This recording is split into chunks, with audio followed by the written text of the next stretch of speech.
Well, we give give people time to come in. All right, let's see here. Okay. Yeah, it's getting pretty wild out there. A lot of wild stuff happening. It's interesting though, watching everything and taking into consideration Sure is. the personal expansion that people are going through. Why isn't this showing up?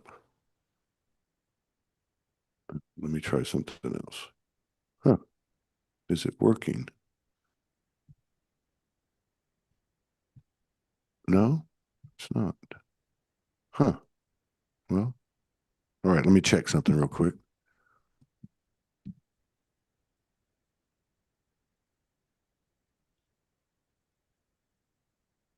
Let's see here. A little technical difficulty. Anytime we have technical difficulties, it's always a great show. All Fun. right, let's see here. All right, it's showing. Yeah, showing we're on. Okay, well, we'll just deal with it. So yeah, we got Okay. Christina back from Melbourne, Australia. Uh, she's very tapped in. For those of you who don't know her, she has kind of a special, unique way of tapping into the code and sharing that information through the work that she does. It's good to have you back. Thank you for coming in. It's good to see you again. How are Thank you you. doing? What's happening? How are you doing? Oh, how am I doing? I'm a bit overstimulated. Are you really? I've got a lot to talk about. Yeah, it's been full on. When you first contacted me and said, "Do you want to come on?"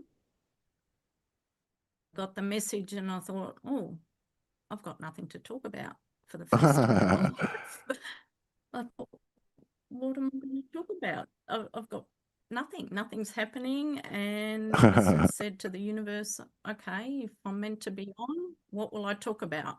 Boom, it has not stopped. And I've just been bombarded. I've got like, I don't know, 10, 12 pages of notes. I've just been downloading, taking notes, researching, connecting, weaving, and it's intense. So, are you ready? Yeah, I'm ready. I'm I'm going to mainly absolutely talk ready. about That I think I reached I'm out going to to talk you. about Uh, the year of no, I was just going to say I there's a little bit of a lag, so we're not interrupting each other. Just a little bit of a lag. But before you get started, we just wanted to reflect on what you said a minute ago, because for me, it was I think around the same time I contacted you, which was about a little over a week ago. It was around December the 7th or December the 8th. Everything came in the door, and it's just been nonstop ever since. Yeah, go ahead. Tell us what's happening, what's going yeah, on. no, it was the it was the 27th of October The 27th of you October contacted me. is how you. Oh, that's right. Okay, I meant So, when I came back around. Yeah, because I had you there, and I never oh could yeah, yeah, get back to the bottom of the list. You were I do it yeah, in order, chronological order. But yeah, I think when I reached out again, it was around the time that yeah, things started to blow up. Yeah. So what do you say? You said it was the yeah. year of Well, what it now? was like The year of it what? wasn't the time, and then it's the year of the fire horse, and it's in the southern hemisphere. It's already here, okay, which is quite controversial to say, but I'm going to give examples of what is happening in Australia Yeah. because we are leading the way energetically, and what is happening here will be translating globally to other countries. And I'm also going to give you a lot of information about the year of the horse and the themes and what we can expect to happen, and particularly looking back at past years. So Hmm. it's pretty fast and furious. They keep saying the year of the fire horse is fast and furious, and we're feeling that already. Yeah, so it is going to be very Australiana focused, because that's where I live and that's Right. energetically what I'm feeling. And so I hope that that's okay with people. Of course it is. Of course it is. You want to explain? You want to explain what you said a second ago, though. You said that the year of the fire horse. And by the way, I had incredible lucid dream last night, and there was two horses were the focus of the dream. Two horses, like a team. But so you said that it's starting in the southern hemisphere. Is that is that based like on the locations of the celestial bodies or that type of thing?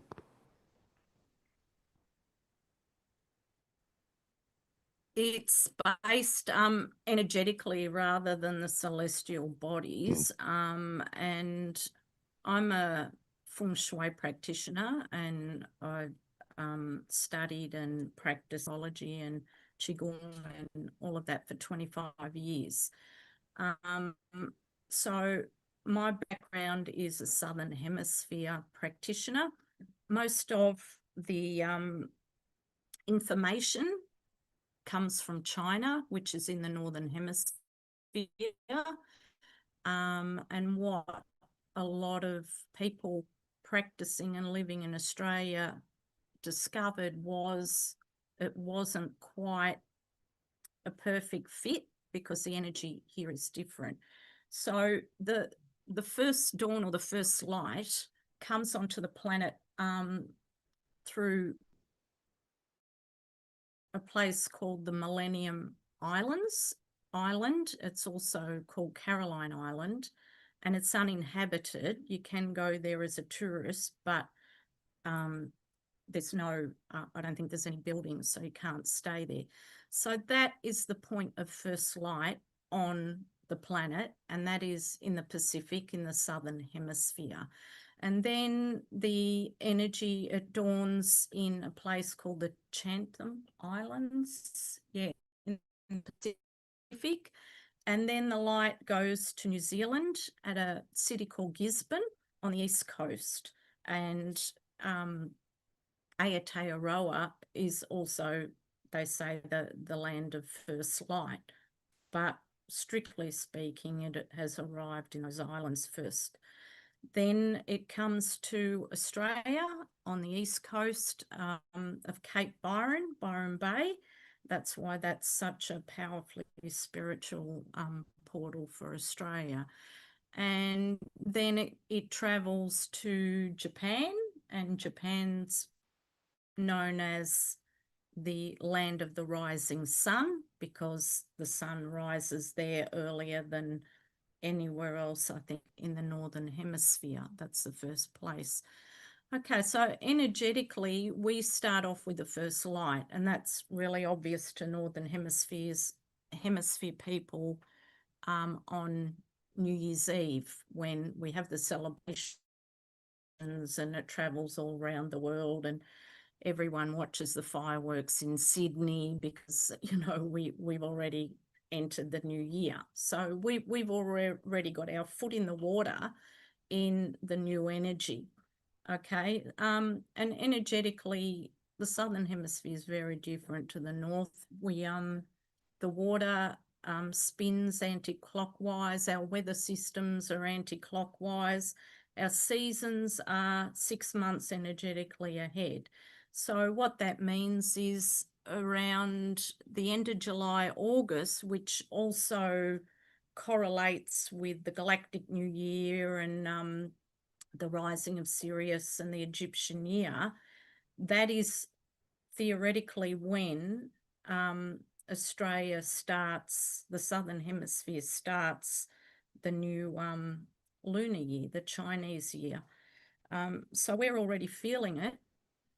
And the reason we probably haven't really felt it to the degree that it's coming through is because we're in a 9-year, and a 9-year is endings and completion. So I didn't feel it coming till resting. And then once we hit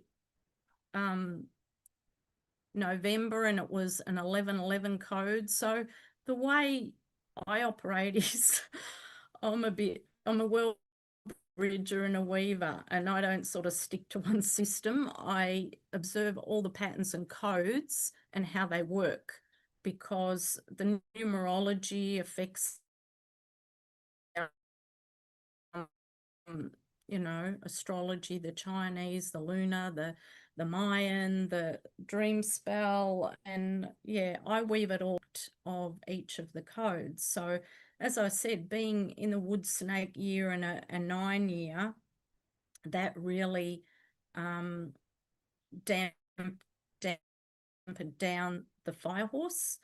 So, and then through November, we had an 1111 coding for the whole month, which was a gateway of things happening. And so I didn't feel it. But as soon as we hit December, when we hit the Sag energy in November, I started to feel it, because the horse energy is analogous to Sagittarius in the zodiac. So if people are unaware of the qualities of the horse, just think of Sagittarius energy and what all that entails: the freedom, the adventure, the drive, the motivation, the mobility, vitality, energy.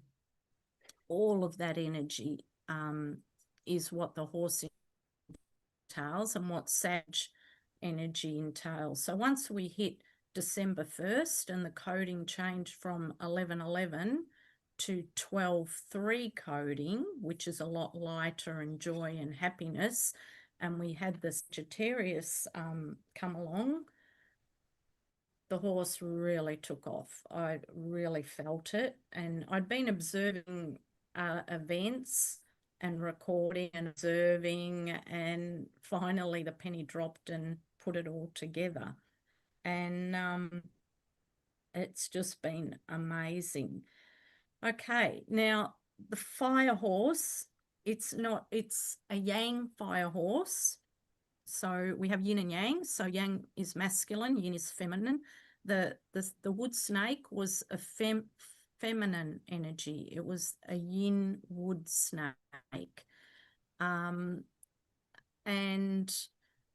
it was all about, when I tuned in at the start of the year, writing my report about the wood snake, I said, because we have 5 elements, and the 5 elements, fire,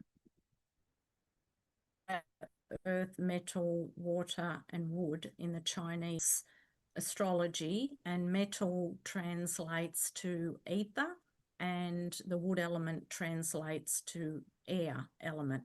So we have elements, and those 5 elements rotate with the 12 zodiac animals. So 5 times 12 60 equals 60. Is very different to a fire snake.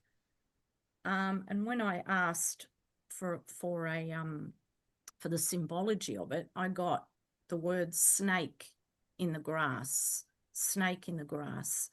And I said, oh, what does that mean? And the wood energy is often associated with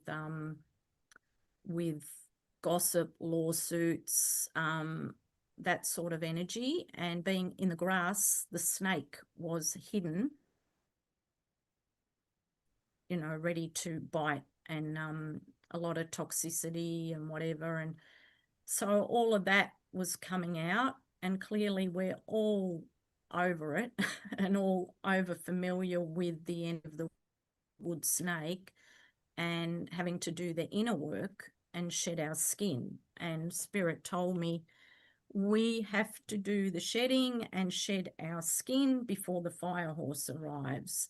And the analogy they gave me, they said that, yeah, you have to do your inner work and shed your skin before the fire horse arrives.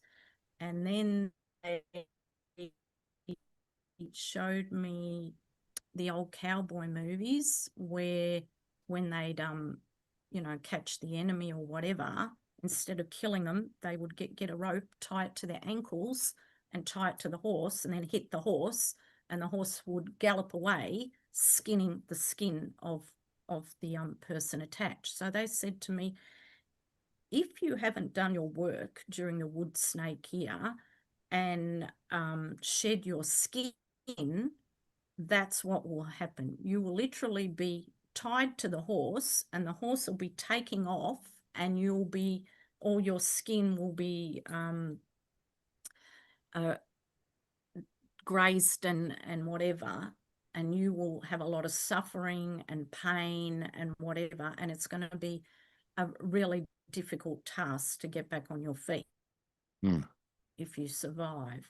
Okay, they said for the people who have done their work and are up and ready, and you've shed your skin and you're connecting to your authentic self and you're shining and new, they said what you can do is actually, when the horse arrives, is jump on the horse in the saddle and ride the horse, and it will take you to your desired destination, through your destiny path rapidly. So the That's horse will be crazy. your ally. Yep, and that's the let me image they showed me let me last year. let me just interject real quick because this is too funny. I didn't want to interrupt you. First of all, No, it's it all right. started about the 7th or 8th for me. My birthday was the 9th, and I turned 64, so I completed a 9 cycle, right? And then last night, I've been having massive lucid dreams during this period. Like they're just in the level of energy running through my body. When I wake up, I'm just depleted for 2 or 3 hours. It's just been like I'm still not good right now, and it's Yeah. 5 o'clock in the afternoon. But anyway, last night I had a series of dreams, and they culminated with 2 horses being in my house, and me and my partner were there, and there were 2 horses through the whole dream, just sitting. You know, they had all the garb on them. They was just standing next to each other on the bottom floor. So at the very end of the dream, I'm coming down the stairs, and there was a landing, so I had to kind of turn like a U. And as I made the turn, the horse appeared, and I was sitting on the horse. And it kind of Wow. it kind of freaked me out, you know. And I was like, "Wait, what do I do? I don't even know how to ride a horse." But now that you're telling me this, and this is something I've noticed with the shows this year as the years gone on, is there's a lot of continuity to them, and so I just thought I would mention that because I think there's some code involved there, some between the lines. Yeah, so thank you. Absolutely. Absolutely. So that is the analogy. And that's winding around furiously at the start of the year, trying to declutter, get ready for this horse, get ready.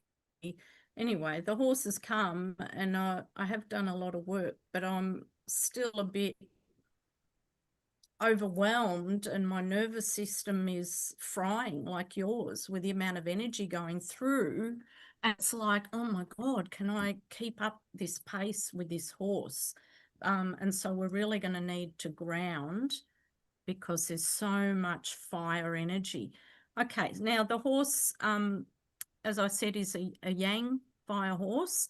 So the word for yang fire in the Chinese is Bing, and the name for the horse is Wu. So it's Bing Bing Wu. Wu. Okay, and what is so special about this year? Everyone going, yeah, it's a horse year, it's a fire year, that people do not realize, and this is what I really want to emphasize, is it's a yang fire horse, which means it's double yang because the element of the horse is fire, and that's called the earthly branch. The heavenly stem is also yang fire. Okay, you have wood horses, water horses, earth horses, but because the horse naturally its element is fire, yang fire, and the heavenly stem is yang fire, you get double yang energy and double fire energy. And so the yang energy is masculine, of course.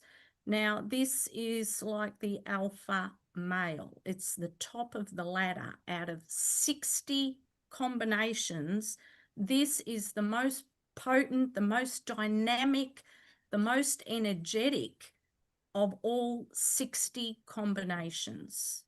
So it only happens once every 60 years. Okay, so just let that sink in, that this is the most energetic year in 60 years. So we've been through a lot, and we're hearing, a lot of people will say, oh, it's 2032, 2040, and they're always pushing right into decades into what's going to happen, but it's going to happen now. I believe you. 2026 is going to be the craziest, fastest, most progressive year we have experienced in our lifetime. This is the year we have been waiting for. This is the year that we're preparing for. This is the year that our charts are popping. My chart's gone off. It's been negative, and I've had afflictions and malefic energies for decades, and now it's going off. And I'm thinking, oh my God, this is the time that I was born for, and this is the time my chart is activated. And if people go through their charts, whether it's Western, Dream Spell, Chinese, they will find that their charts are activated to move them forward, and their gifts are going to come out, and their superpowers and whatever. Okay, and the other reason why this 2026 is exceptional, that people have already been talking about, is that it's a 1 year. And a 1 year is clearly new beginnings and leader and independence and originality and new projects and all new life, new creation. And the fact that we have a 1 year aligning with a yang fire horse, that happens once in 180 years. So this gives you a concept, some comprehension of the momentum that we will be rocket propelled through a 1 year with a yang fire horse, a double fire, double yang. And the words they're giving me is fast and furious, blazing saddles, and trailblazer. They're the words for 2026. Okay. That feels right to me. That feels right. Yep. I'm just wondering if the nervous system is going to stabilize a little bit so we can blaze some trails. But I did receive, I have been receiving that slowly, and what that is the lightness of the body. And it really came in strong today. It was a really rough night. It was about a 12-hour period. But part of what came out was, like, it was weird. I went into the town last night, this little Mexican town I live in, and for some reason I just went into the grocer, and it was like my higher self, my soul took over. I only had planned to go in there and get some water, and all of a sudden I just started grabbing all this produce, like maybe 15 different bags, and the message was coming in. And I caught myself and I said, why am I doing this? And then as I was walking home and then experiencing things throughout the night, I was realizing my body is getting me ready. So the diet is important, light, live food, water, and just basically in some type of preparation. But I just find it so ironic, so strange and intriguing that you're talking about the fire horse. And I have a good friend of mine that's a very good astrologer. And so I know a little bit about my, because I had people, you did one for me, and I had the three kings, right? Well, the other one was like three fires. I'm stepping into this period of three fires, and of course I'm fire, and now I'm having a dream that I'm sitting on top of a horse, and you're telling me about the fire horse, which I didn't know about. Please continue. Thank you. Yeah. Yeah. So, well, that topic, the horse with the fire element, and remember we've got double fire, so everything's doubled. It affects the heart. So this is going to be a huge expansion of heart, but sadly there'll probably be a lot of heart attacks and people dying from heart-related cardiovascular issues. It also affects the blood, the eyes, the tongue, and the chest. And the emotions are clearly joy, anger, and passion. So everything will be more volatile and spontaneous. And like we just had the Sydney shooting. So shooting, fire, volcanic, emotions, energy, that sort of thing. But we will really need to ground that fire, because otherwise uncontrollable fire is destructive. Fire is the only element that doesn't naturally exist in a stable state. We have earth, metal, water, and wood all exist at any time on the planet, but fire doesn't. Fire has to be ignited.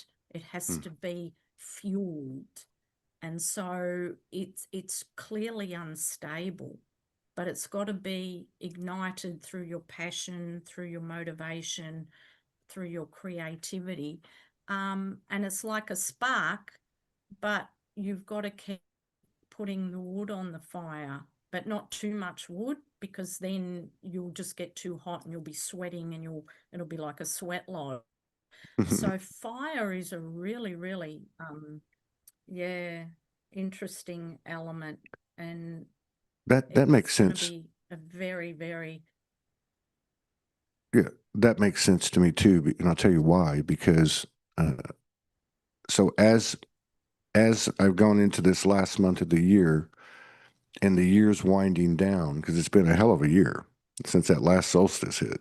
I mean, it just everything just changed. But yeah, and I was kind of like, because I was told 2 months ago, don't go back to the States at the last minute of the day I was supposed to leave. Like, stay here because you're going to be prepared. And at some point, you'll be guided to go wherever you're going to go. So as I'm, working through all this stuff every day, right up to this morning and today, and now listening to you, this has been the thing that's kind of been on my mind, and you're basically helping me to verbalize it. And that is, I'm tired, and I know a lot of people can relate to this. I am tired, but and so I've had these thoughts of, how am I going to go on? Can I go on? Because it's like we're all starting over. And so this is what's come out, is that in order for me to function, I've always been very passionate. I have a lot of fire, a lot of inspiration, a lot of motivation, but we've been through a lot. And so what I was getting was, in order for me to proceed, there's only one way, or I won't make it, basically, whatever that means. And that is to tap into my passion 24 hours, 7 days a week. Whatever I'm doing, love it. If I love doing it, then do it. And I'm finding, as a year comes to an end, and I'll just use the example of, what I do, and I'm going, okay, I like this part, I don't like that part. I want to do these things. I want to do these 2 or 3 things professionally with Soulogy and serve, and I can really be excited about that. Like this type of conversation, I can do this every day, this is a passion. But it came in really clear that if you that in order to not get dragged by the horse, as you were talking about, but in other words, because the implications of not being tapped into my passion and my inspiration and motivation would have physical effects on my body and my mentality, on my emotions, particularly my body. It's like my body's going, hey, you know what? We're evolving here. We're going to lighten the body up through the biological field, so on. and it's game on now. This is it. It's time to go, right? It's time to go. So I find it remarkable too that once in 60 years, once in 180 years, you have this combination, and it's at the beginning of new beginnings, the one. And we're basically, I just picture like a bunch of horses lined up, for a horse race. And the one horse Yeah. that we have takes off really fast. And before anyone can even blink an eye, it's already way ahead of everybody. So it's like we're starting this new cycle of the 60, 180 year, 60 and the 180 years you're talking about. And I feel it very positive. I don't feel like relieved physically right now because my nervous system is a little bit shot like you were talking about with yourself, but I can see the light. I can feel this. Yeah, I can. Thank you. Yep, and absolutely. The key to surviving and actually thriving is to focus on your passion, because the horse is a very passionate Mm. animal, and it's got so much energy and drive, and it just wants to run. It wants to run wild. And in order for you to use that energy, you have to channel it into your passion. If you don't channel it into your passion, your body's going to like overload your Yeah. circuits with like, what am I going to do with all this fire? And then it will be coming out in anger and other ways negative. So it's really, really important for people, to look after our bodies and make sure that we're fit and strong. And I've had chronic fatigue and other things for like 15 years. And it's like, oh my God, I'm feeling more vitality and strength and whatever. And it's like I have to rewind my brain going, no, like I'm an athlete now, change from one version of myself into reinvent all of another. And it's like a race course. 1 minute you're here in this life, next minute, boom, you're off and racing. Yeah. Now, the Year of the Horse in the Northern Hemisphere officially starts on February 17th, and that Mm. is the Lunar New Year. And on that day, we have a solar eclipse in Aquarius, the sun and the new moon in Aquarius, with the Year of the Horse starting. So February 17th is a huge marker in our evolution. And the interesting thing is 3 days later, on February 20th, we have the Saturn-Neptune conjunction at 0 degrees Aries, the world degree. And of course, Aries is fire. And we've got the fire horses arrived, and we've got Saturn and Neptune, huge planets, both in Aries, activating fire, and they'll be in Aries for quite a while. So we've got quite a lot of fire, and that's a history shaping reset. I mean, to me, that feels like the start of the age of Aquarius. Yeah. Saturn at 0 degrees with Neptune. So Saturn's the old paradigm, and Neptune's all spirituality, and breaking the illusion. And then we have a series of Uranus-Pluto trines, and of course Pluto's in Aquarius. Thank God it was in Capricorn 16 years, and it nearly lit Saturn at 0 degrees, and I've got a huge stellium in Capricorn, so the Pluto literally floored me. And then April 20th, we've got Uranus leaving Taurus and going into Gemini, and the words for that is sparks in the sky, fast ideas, accelerated breakthroughs, new inventions, sparks in the sky, and the fire horse needs a spark to ignite. So that is just huge, huge. 2026, we really got to be ready for it. If you're not ready and not doing the work, I don't think we have a choice at this we point. don't. As I said, we'll be pulled, dragging, I'll tell, kicking and screaming. I'll tell you what, in the human story, what precipitated this for me around, well, it moved it into high gear 3 days ago, maybe it was a 12-12. I went into communion and I asked to be shown everything that I was unconscious of in myself that was, uh, creating a unnecessary weight, in my field. Anything that I was unconscious of in programming or patterns in my life or whatever the case was. And that old saying, "Be careful what you ask for." But it came in like I just can't get over the fact that the way that dream ended last night was me coming down the stairs and the horse. And I thought, am I supposed to get on the horse? And then I was like, oh, I am on the horse. And it was like, I'm going to take you now, or we're going to go, or whatever. I don't Oh, know. what a beautiful confirmation to be. And Yeah. that's where we all need to be. And everyone needs to ask themselves, am I on the horse? Am I Mm. on the horse? Am I ready to go? Okay. So I think right now all the jackaroos and jillaroos can grab their Akubra hat, jump on the saddle of the Brumby, which is the wild Australian horse, and off we go on our wild adventure into the domain of the fire horse. And I just want to give a bit of context why Australia is so important. And I've been obsessed with horses. They're just in my field all the time.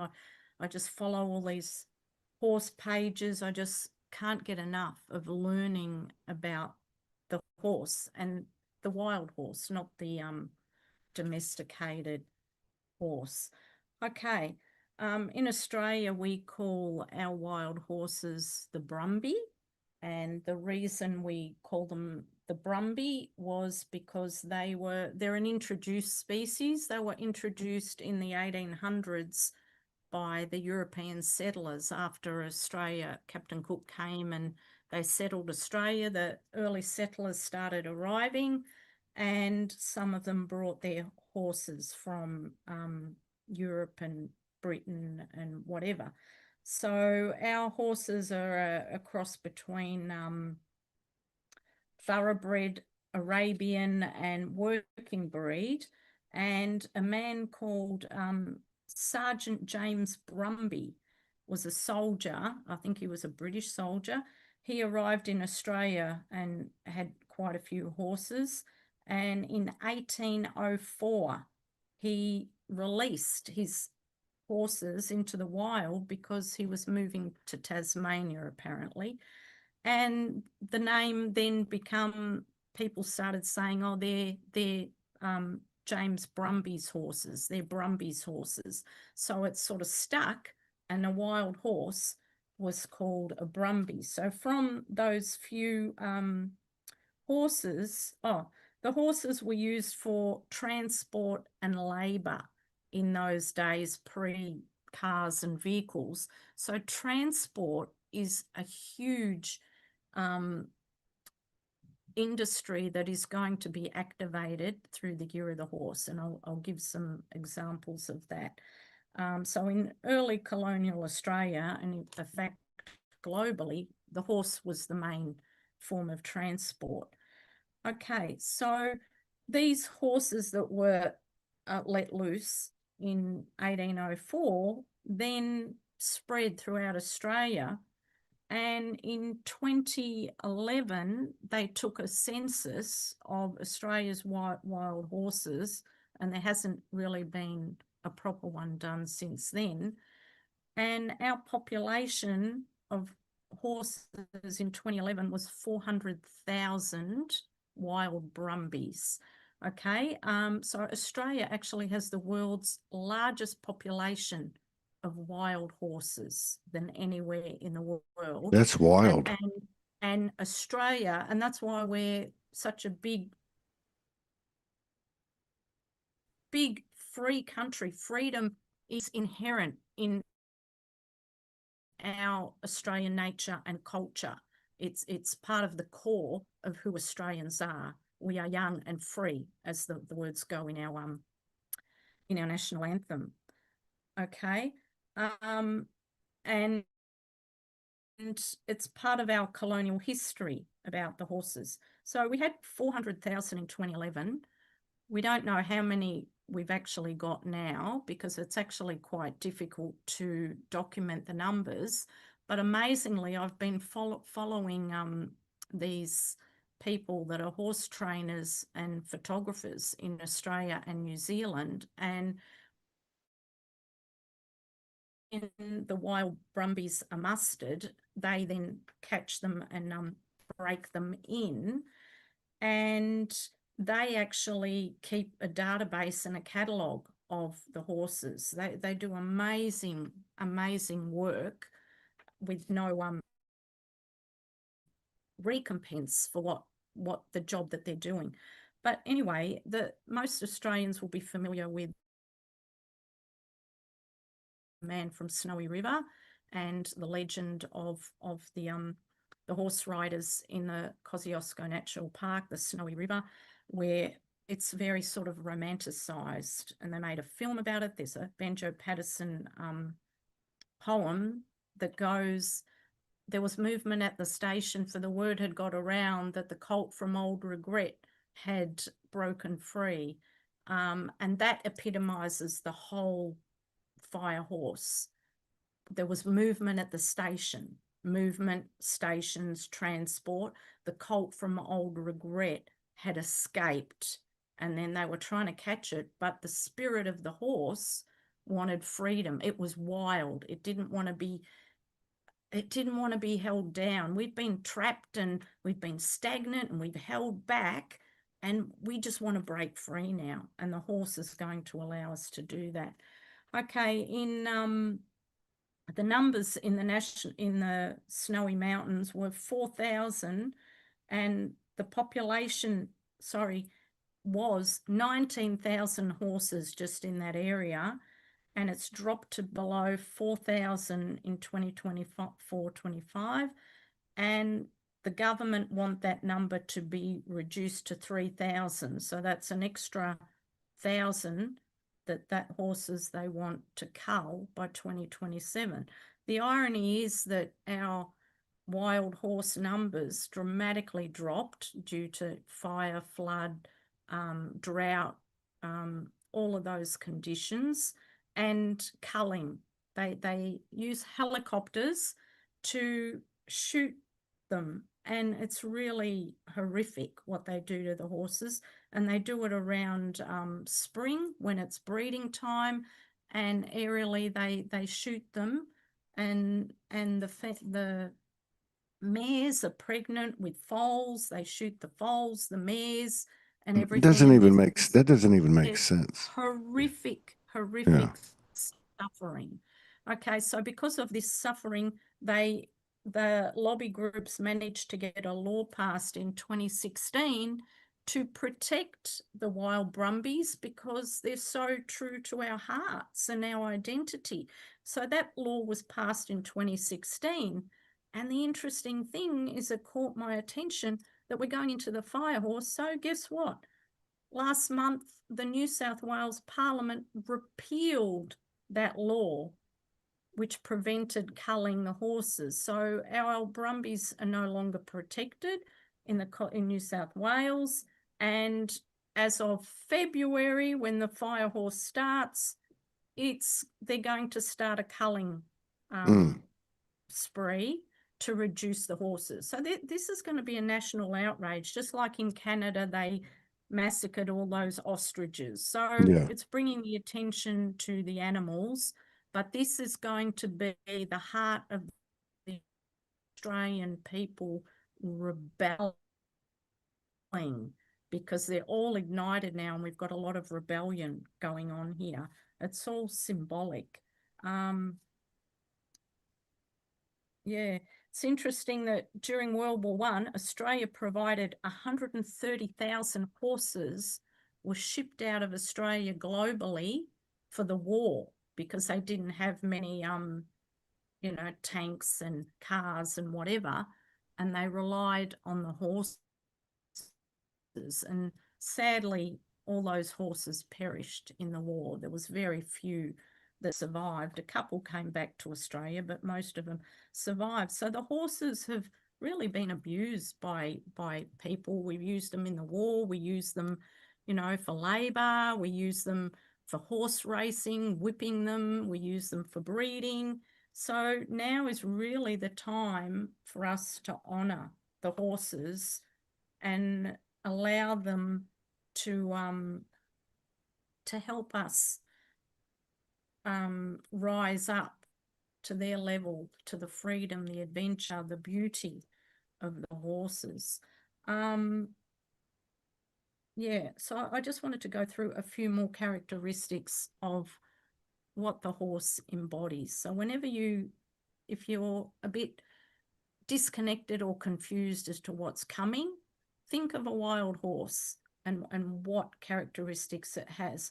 As we said, it's fast and furious, very fast pace. Horses love to travel, to be on the move. The wild horses are called a mob or a band when they're in a family group, and they can have generally up to 10 to 30 horses in this family group. So that's going to affect our tribes and being really social.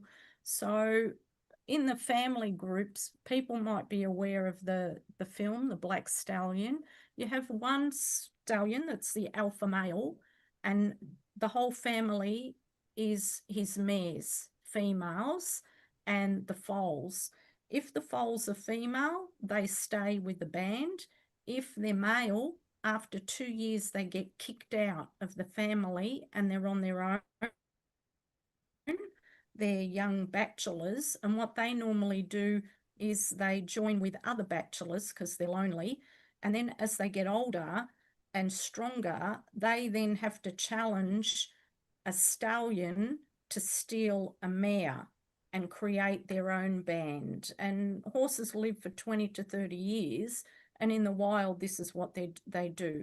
So they're constantly on the move. They're worried about being challenged. They're worried about their masculinity, virility, and strength, because when they get older, it's quite sad. They generally get injured and they're sort of off on their own.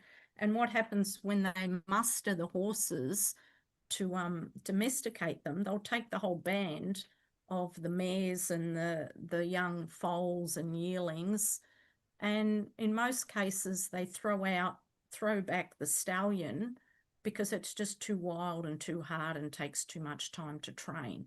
So they release it back in the wild, which creates problems in itself, because then that horse has to then go and break up other family units. So the horse is all about freedom. It has to be free, independent, energetic. It loves adventure, travel, mobility. As I said, the transport industry is really going to take off. It's got incredible vitality, strength, huge heart, which makes them ideal for horse racing. Really focused on health, endurance, very sociable. They've got fantastic stamina to go to the path, which is what we're going to have. A lot of us have been tired because we've been blocked and haven't been able to follow our passion. But now, as soon as we do that, we're going to get amazing stamina to work and do the long hours that we need. Romance, soul connections, soul family. Funnily enough, the horse activates money, and I'll talk about that in a minute. The horse is very, very sensitive, very empathic, very intelligent, quick-witted, and they're very good healers. So all that aspect that is often the yin side of the horse that we don't really think about is going to be activated as well. The horse really doesn't have a lot of negative traits compared to a lot of other zodiac animals, but its negative aspects are that it can burn out, and as we're both experiencing, we've got to be very honouring of our bodies. It can be impulsive, combustible, spontaneous, which can be good, but sometimes it can be risky, so we've got to be careful when we're spontaneous. impatient, rebellious, opportunistic. It can have outbursts of anger as its nostrils flare and, goes off, and its hooves can do damage. So generally the horse is pretty positive. Okay, in flying star feng shui, one of the stars is called a sky horse, and when that arrives in your chart, boom, things take off. It symbolizes mobility, moving on holidays, moving locations, all of that. Now the sky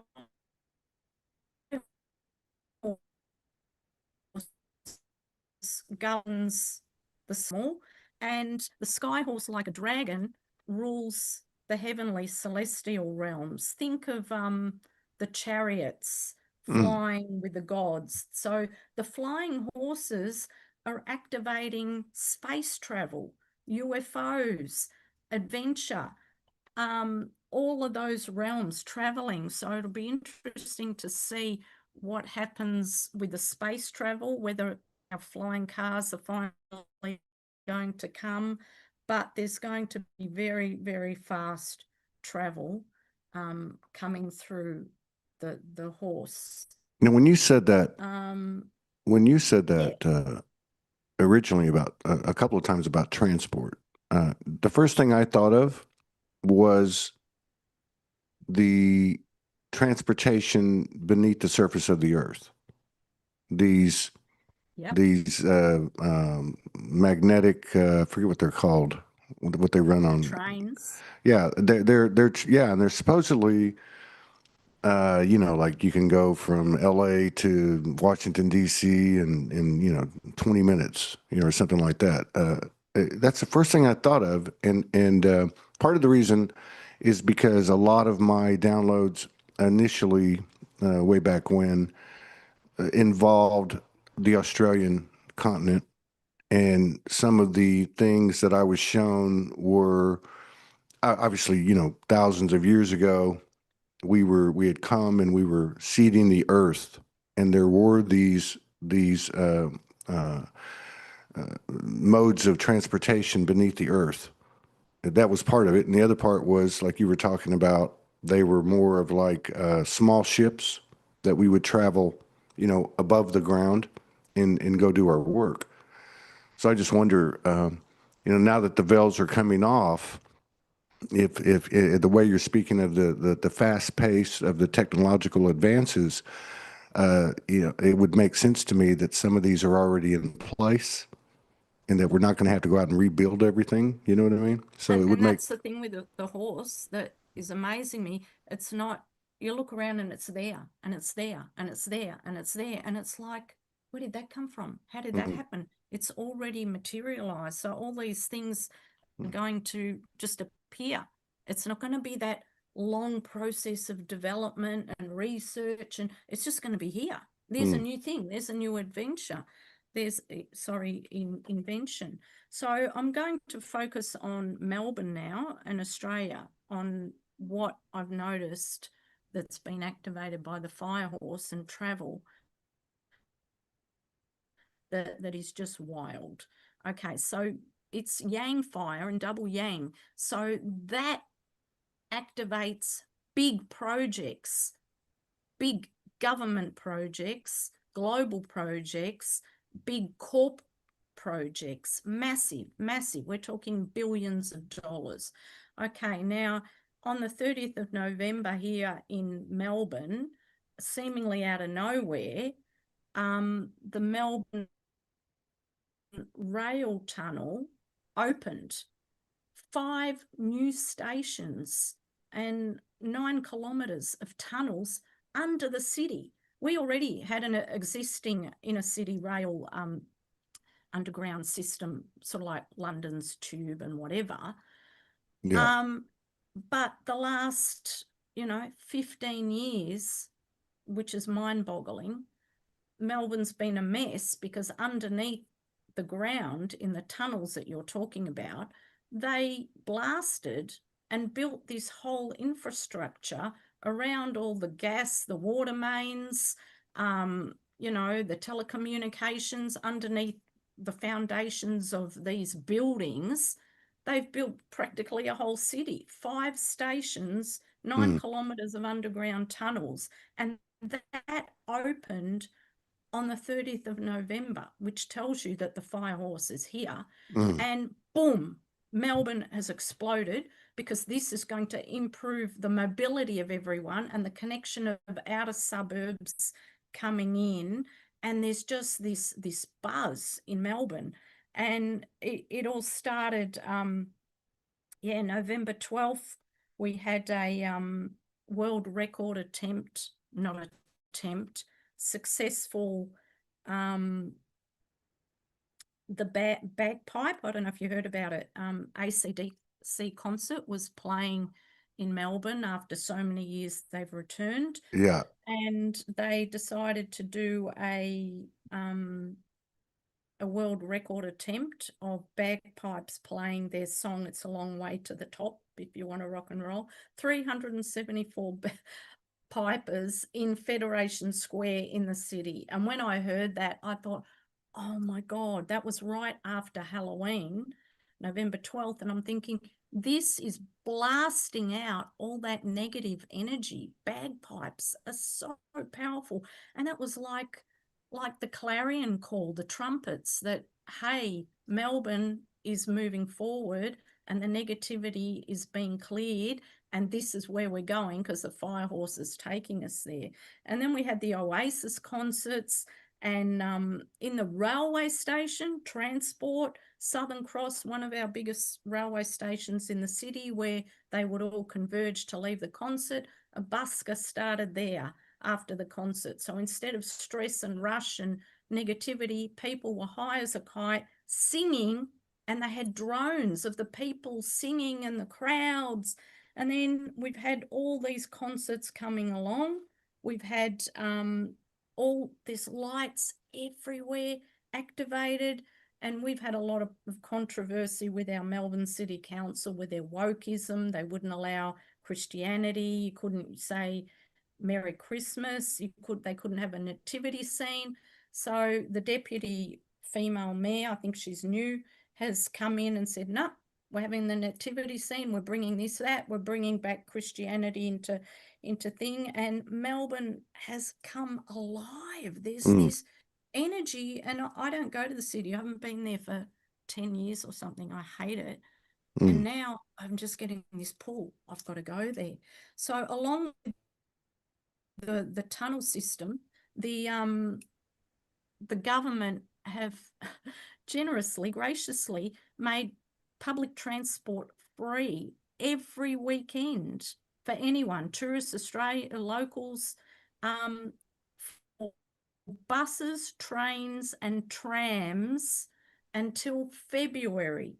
2 months of free travel every weekend. So this is the fire horse. People are moving, people are excited, people are going in to see the lights. And coincidentally, or not coincidentally, the cost of that, the Melbourne rail thing, was $15 billion, and you know, 2 decades in the making, and it finally arrived. Actually, it was something like 30 years ago it was proposed.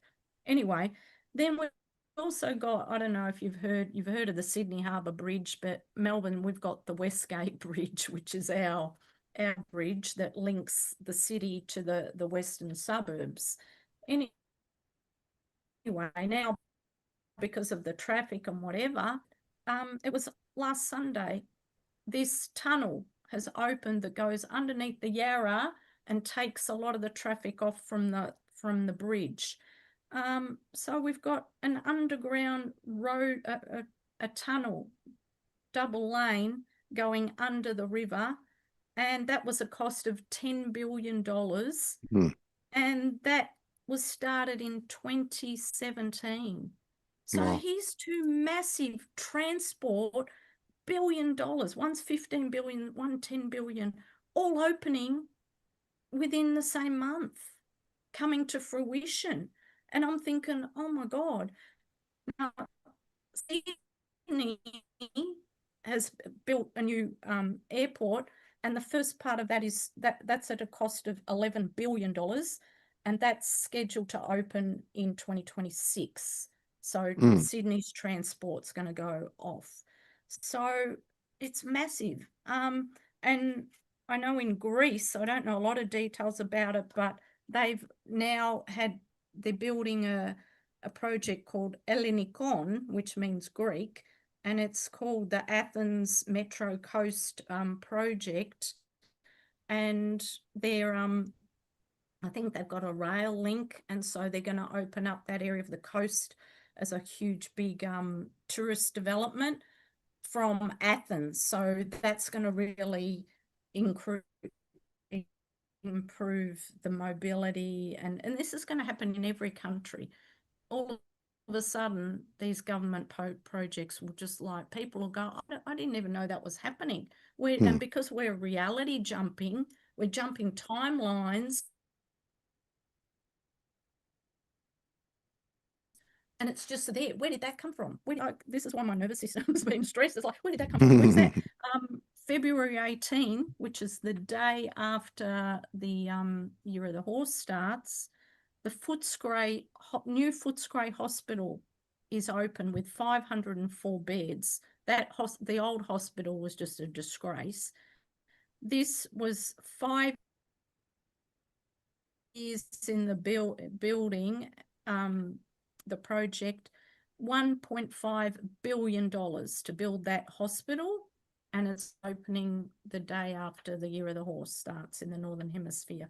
So, if I had, weeks, I could, it would be infinite, the number of projects that are coming, in local councils, in cities, all over Australia. But the idea is just to realise and start looking and noticing what's happening in your city, your country, your area, because transport is going to explode, and that is freedom and joy, because we can move around. And imagine when we get these, UFOs and flying cars and the fast trains and what have you. Okay, now I just wanted to take some time now to connect more of the themes of the fire horse.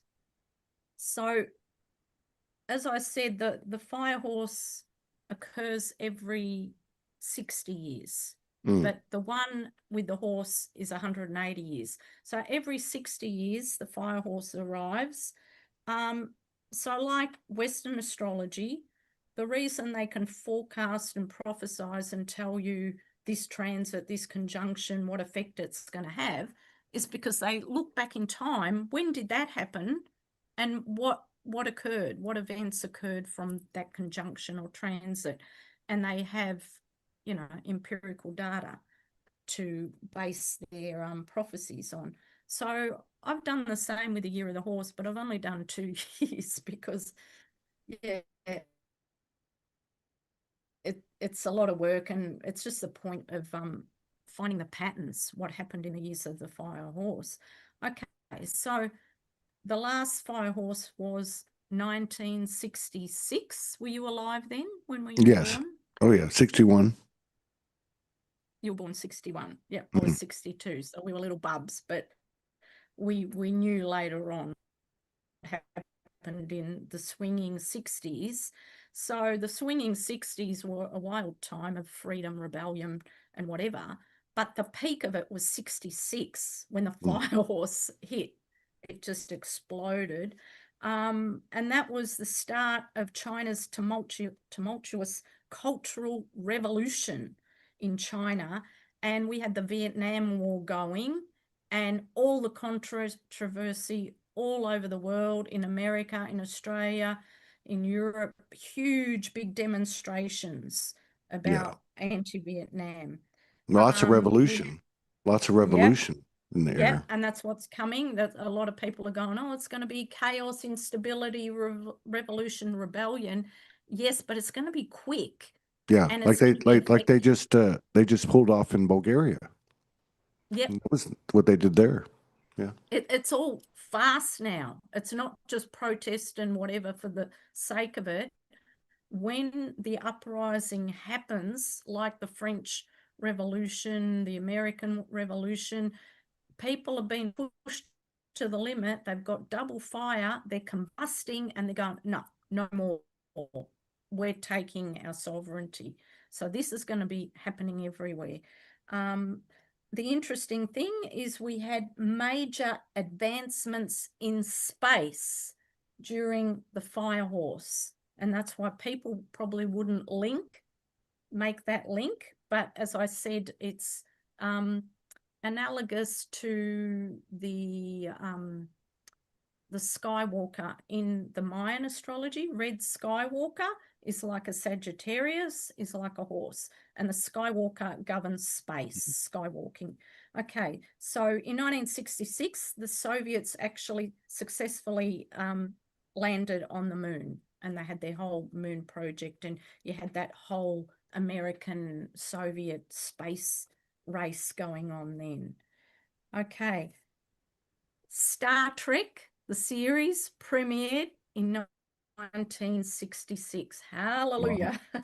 I didn't know that. Opening the new frontier, to go where no one has been, boldly go where no one has been. That's a good mantra for the fire horse here. We had Beatlemania taking off, going wild. We had John Lennon claiming that he was more popular than Christ, which was very explosive. Okay. And then we had the fashion industry going wild, because the horse is associated with fashion and beauty and, you know, being seen as well. So Carnaby Street and the whole London fashion scene took off in 66. Now, in technology, we had something really interesting happen. We had the artificial heart was produced. So we had double fire horse affecting the heart. So there was obviously a necessity through the number of people needing heart transplants, etc. So an artificial heart was created.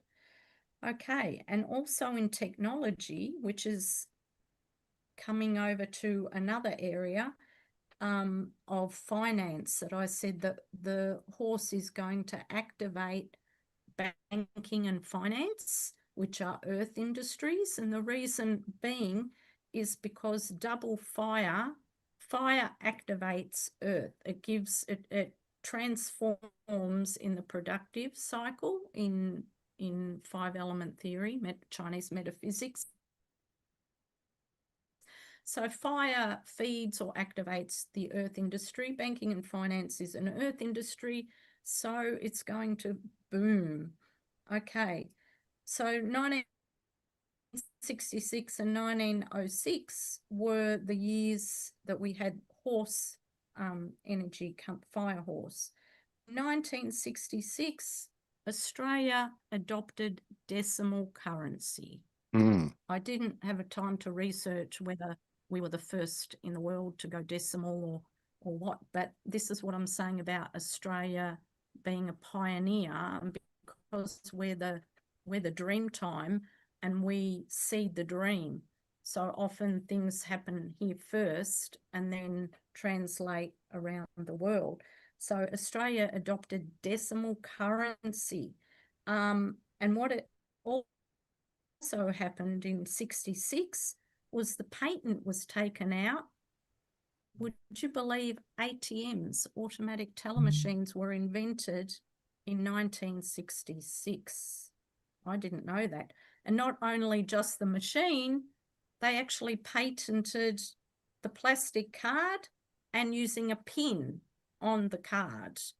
So that is huge. That is huge. So that was 1966. And the interesting thing is I discovered that there's court cases about to take off. There's a group of people, activists that are currently serving notices on all the 4 banks in Australia and investors. And yeah, I didn't go too much into it, but the gist of it was that it really sparked my interest when I discovered in 1966, the 4 banks in Australia were given trillions of dollars. Not sure who it's from. They didn't say whether it was the World Bank or where it came from, but it makes sense because that's when we adopted decimal currency. So they needed all this decimal money to put out into the economy. So yeah, the 4 big banks in Australia were gifted trillions of dollars on behalf of the people. And apparently that was the people's money. And it was given to them on the condition that in 1974, 50%, they were going to invest those funds. 50% of those funds were supposed to be released to the people as a prosperity package. And of Wow. course it wasn't done. The banks decided to keep it and hide that information. So then the second part of the package, I think, was supposed to be in the 90s, and they didn't do that. So now this group have discovered this, and they're taking these people to court for, fraud and whatever, saying that they've stolen the people's money. So this Absolutely. court case is going to come up in the year of the horse. And the fact that it happened in 1966, it's like now 60 years. This is the maturation. So I predict this prosperity package is going to arrive. And as I said, what happens in Australia is often the benchmark, for Nasara and Jasara, which is due to explode in America. Interesting. Yeah. Very interesting. Considering, Now, yeah, it's just interesting to me considering the agenda for further restrictions and constricting movement and social credit score and all that stuff. But it makes sense at the same time because it's kind of a catalyst for this growth, for this fire horse energy. You know what I mean? Like yeah, it's still there, but the double fire, spirit of the double fire, such as these people that are taking the banks to the court. There's a lot of stuff like that going on around the world involving COVID, vaccines, and other things, including the financial lack of responsibility that is coming to the surface, and people are starting to say no. Just like in Bulgaria, they had enough of the European Union agenda, and they said, "No, we're not doing this. We've had yeah, enough of it, and we don't want to go any further, and we actually want to repeal some of the steps that the government had taken." So that's a pretty strong proposition, considering there was no shots fired. yeah. And it's all going to be quick, and it's all going to be in favor of the people now because of the energy. So none of all of that negativity can hold up, and it's going to be Yeah. decided for the people. And it's all fire, double yang fire. How can you, it's a bushfire. Mm. How can you fight a bushfire? You can't. It will burn you. Yeah, and so the other interesting thing that happened in 1966 was there was a mine collapse in Wales, and 144 people died, and most of those were mainly children. So Wow. that really had a huge effect on the UK and globally with that disaster at that time. Now, the interesting thing is a similar thing happened 60 years ago. Excuse me. In 1906, the Fire Horse, there was another mining accident. Where are we?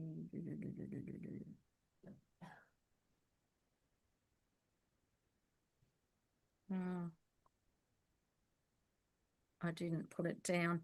1,000 miners died in, scroll it somewhere, don't know. Anyway, there was in 1906 a similar thing happened, and a mine collapsed and 1,000 miners were died. And because it happened twice in the fire year, I went, what? Why have we got mining collapse? Which might mean there might be a mining collapse. So as just like the fire feeds the earth, we have a destruction cycle in feng shui, flying star, and fire melts metal, and minerals are metal. So the fire destroyed the mines in 2 cases. Wow. That's trippy. And somebody said here Fire, that, so mine. yeah, that's trippy. Yeah, somebody said here the reigning over the people. King first came here in 66. We were putting our crowns back on. Yeah. Where's that? Which country is that? It must be Australia. I'm not sure. I don't know this person, Jeanette Harmonic Weaving. Maybe I do. But anyway, I'm assuming that's probably Australia because it wouldn't be the States. Okay, so probably had a royal visit then too, which is interesting. Well, I mean, if you just look at now, I just want to go into. Yeah. Go ahead. You're right. Okay, in 1906 was the previous fire horse year, so we'll look at what happened there and compare it to 66, and we can see the patterns.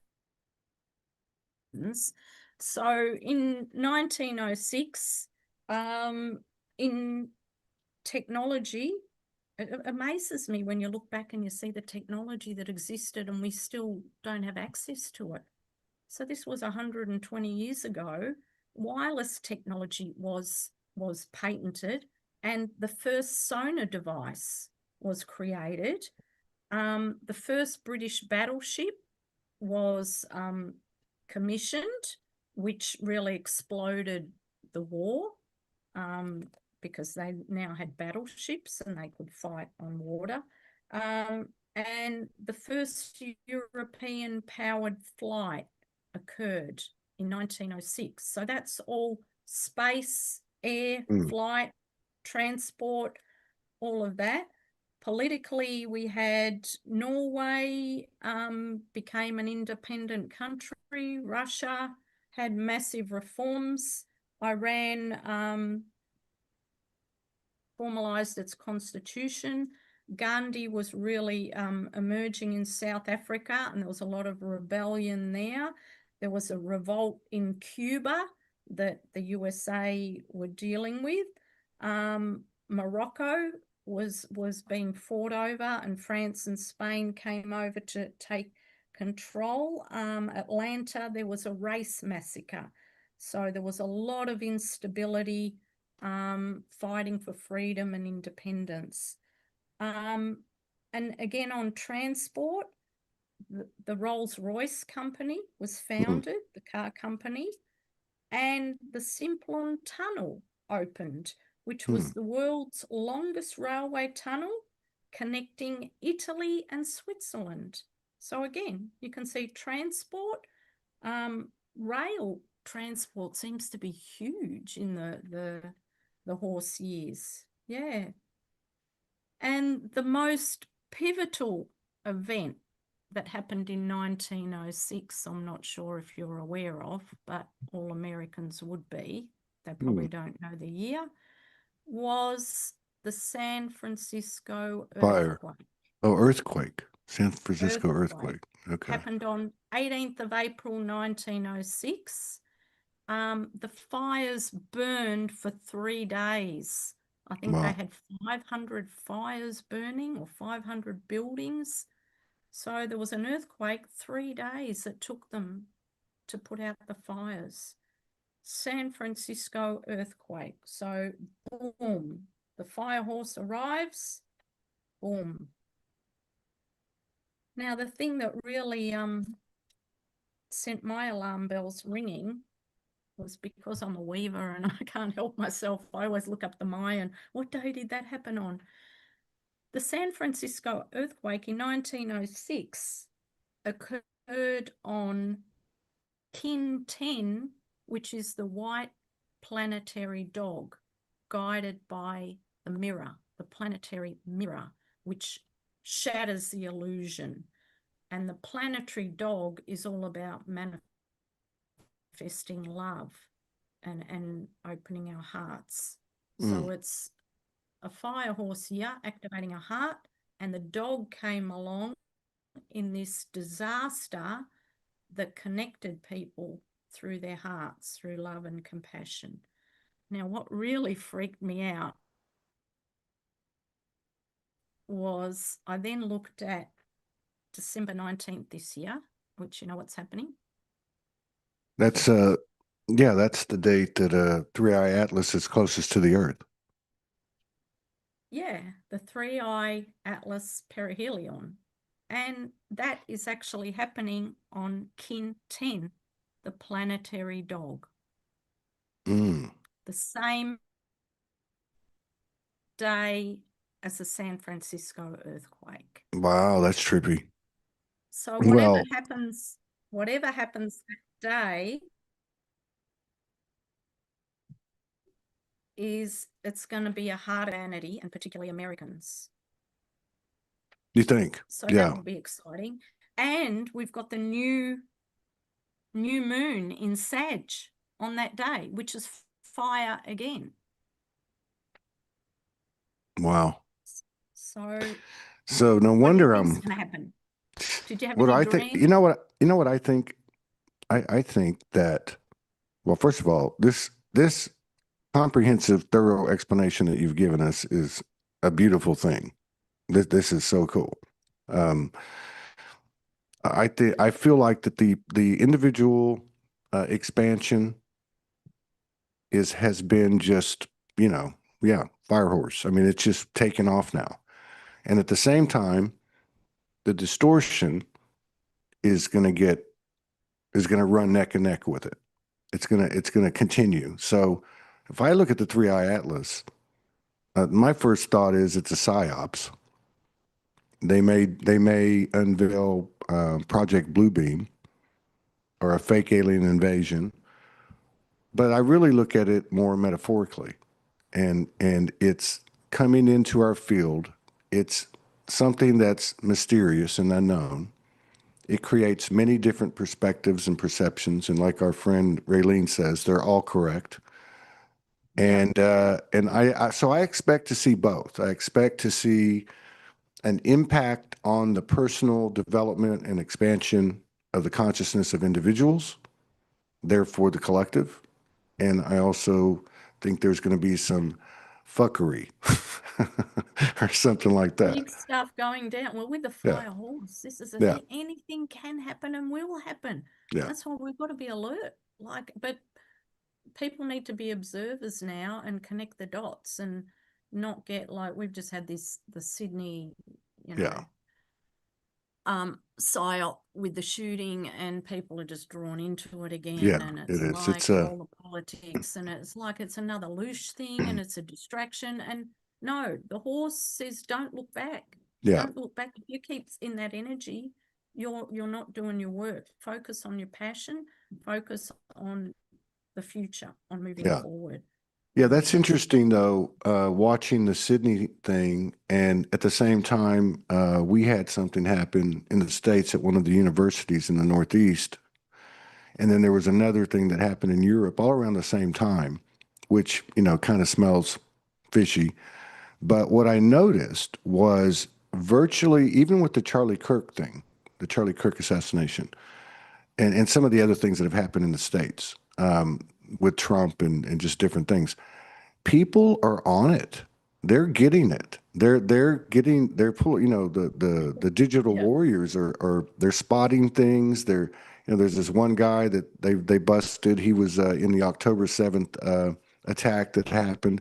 He was in the news. He was on social media, and they found him in Australia, fake blood on his face. I mean, so people are figuring it out. They're figuring out these false flag frequencies. And you're right. I think what ends up happening is they take on that characteristic of the fire horse, and they just, like they say, like I have blinders on. I mean, I've got tunnel vision. I'm going where I'm going, and we're kind of leaving that stuff behind. Because if it doesn't have, yeah, there's people being pulled in, and we've seen it before, but I think it's a lot less. It doesn't last as long. And eventually, with less and less attention and focus on it from the individuals, and energetically, it's just going to go away. That Yep. it just won't exist. It'll be in the lower vibration, or however you want to frame it up. But yeah, I think this is what is happening. People are, yeah, I didn't know that it was all connected like this and worked like this in a collective fashion. But if you look back, because I remember the 60s very well, and it was a very passionate time. I was a young kid. I had aunts and uncles, an older brother. So I was introduced in 66, 67, 68 to all that different music that clashed, the assassinations in 67. We watched the Vietnam War on TV, watched people be killed. Many different things happened. So you could And the kind of moon see, landing, yeah, the fake yeah. moon landing. Well, that's right. But like you said earlier, there was space travel then. It just wasn't what we were shown. Okay. And so this is a lot of the stuff that's going to come out too, like, anti gravitational ships, and just other technologies that have been there for a long time. If you think about it, they really just rolled out AI like three years ago, right? Like it really started to Mhm. explode like 2 3 years ago. Well, they've had that stuff for 50 years, right? So imagine Yeah. that they've had it for 50 years, and then imagine what technology they've built on, piggybacked on that they've made bigger, that they've expanded. So all of this stuff to me has to come out, and it will come out because whatever's going on is bigger than everybody. And Yeah. the truth is coming to the surface, and therefore all the lies are dying. We're experiencing it a lot on an individual basis as we work through our programs and our patterns. But we really have entered the no bullshit zone, I believe. I believe, especially, I was just telling my partner a while ago, as we were talking about the first part of the month, and I said, well, we still got 16 days here. There's a lot can go down. A lot can go down in the next few days. And so, I mean, honestly, when I started this show, because of the impact of last night, I didn't know if I could even sit here because I'm that frazzled. Yeah. However, Mm. it feels to me, and this kind of like speaks to my whole experience in the last few weeks, my body feels a bit unsteady. Mm. At times it feels pretty good, but it mostly feels like it's being cleaned out from a cellular level up. All my organs popped in about a week and a half ago. I've never seen that Mm. before. I mean, I can go in and scan my organ and look at it, but I've never had them just pop up and start showing me, oh, these are being reclamated, Generated. Yeah. regenerated, and yet at the same time, I can feel my soul's presence. And it's like everything's okay. It feels very strange. You feel like you're falling apart. I thought I was dying. I thought I was having a heart attack yesterday morning when I woke up. When they Mm. threw me back into my body at that series of lucid dreams. So yeah, it's a strange feeling. And I think that's probably, it actually makes a lot of sense to me because if you look at the dialogue and the commentary and the narratives in these circles of the last 12, 14 years, there almost seems like this, okay, do this and do that, and we're going to get to this point and everything's going to be la-di-da. I don't think it works that way. I think the way it works is because the No. soul is moving into the Never. body. Now we may get to that point, obviously, where the frequency field is let's say 5D or up, and there's many things that will leave our existence because they don't fit there. But I do feel the body has gone through a lot, and it's a very real thing, and it's not comfortable all the time, and it's a good thing to keep starting with your thoughts. I'm speaking to myself, keeping my thoughts, and I've always been a pretty positive, pretty optimistic person, but to keep my thoughts in alignment, even my thoughts of, oh my God, am I having a heart attack? Do I need to go to the hospital? And then I just said, wait a minute, wait a minute, wait a minute, and then allow everything to kind of settle and accept it. Because the truth is, I could have been, I might be, I don't know. And, I can't worry about it. I can't attach to it. It's just something is going on in this world that is so incredible that we as souls have come here to bear witness and experience it. And I really adhere to that. I do. And that's why I think I went through these last couple of days, because I got on my knees like I would when I was a kid, and I said, please show me what I'm missing in myself. Please help me to come into my free will in alignment with universal will. Please show me my how can I serve? Let me be the best. I mean, I was getting, you know, on my knees. And you know what they say, be careful what you ask for. Because then I got hammered by the universal energy. And I can always tell too, because ever since this started for me, like, let's say like 2013 or 14, I would get, and I've always had lucid dreams. I would get like a circle on my forehead where my third eye is. And when the energy gets really, really powerful, like the last couple of days, it spreads Yep. across my forehead. Well, today it's spread bigger than any time I've ever had before. It's in my entire forehead, down in beyond the bridge of my nose, up into my scalp. So I know that we're burning through some serious energy, and we're doing serious work in what we call dream state. And I feel too, well, I've been receiving and recollecting more, and also receiving that the disconnect between dream state and what we call awake state is going to diminish too. Like we're going to carry that information, that code, that intelligence, and instead of me saying, for instance, I had this dream about this horse, and it all fits because it's synchronistic and sequential with doing the show and the information you're bringing, but it will even go deeper than that. It'll be where we can apply it instantaneously. So this is amazing. All the different streams that are expanding hand in hand. This is not a singular adventure at all. This is a multi-stream, multi-dimensional individual experience, and then you combine that with the collective, the numbers, the positions of the planets and the celestial objects, and um, the patterns, the cycles. I mean, this is huge. I mean, it could literally flip in a moment's notice. Anything could happen, like you said. I think that's what you said at the beginning, Yep. didn't you? Anything could Yes. happen, and that's what you have to be open to. That's the way I Expect see the it. That's the way my unexpected. soul. That's the way my soul tells me. Like my soul tells me, get out of here, get your shoes off, and I mean I'm shaking. The last couple of nights.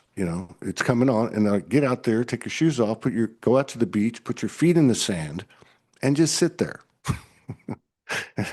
This is the best thing you can do. And I'm like, all right, Yeah.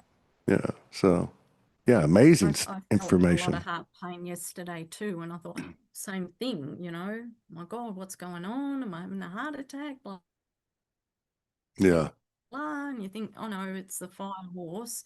But a technique that I use is when we learn Pleiadian Reiki, each of our organs has an etheric organ Hmm. overlay, and that's why, if people lose an arm or whatever, their etheric arm is still there. So what you can do is, if you feel a weakness or vulnerability somewhere, you can say, okay, I activate my etheric heart to come down and strengthen and assist my physical heart. And that sort of like is an overlay that takes some of the pressure off and energetically yeah, really strengthens. So that's what I do, which is a good technique. Um, yeah, with the movement of fast and the travel, it's since the 23rd of October, I've had some really funky things happening, a lot of reality bending, and yeah, I mean, manifesting is happening really quickly, Mm, and I'm very mindful of being in a higher vibration with a positive mindset so that I yeah. don't reel from the negative impact, and I'm constantly observing and going, why why did that happen? Why did this manifest? And then I'm shown, I get the picture and I go, oh, I thought this or I said that. And so, and Mm. I've actually been admonishing the universe going, oh, I see how you got that idea, but you've misinterpreted me. You are not reading me properly. I Yeah, can yeah, see how this and this created this, but that was my intent. And this is how I want you to interpret that. I'm sort of coming back more into sovereignty and commanding mode. But some of the, if we've got time, would you like yeah, me to yeah, sure. share some of the Yeah, experiences yeah, that, sure. that are totally trippy? Because to me, I've had years of, seen amazing things and manifestation tripped me out.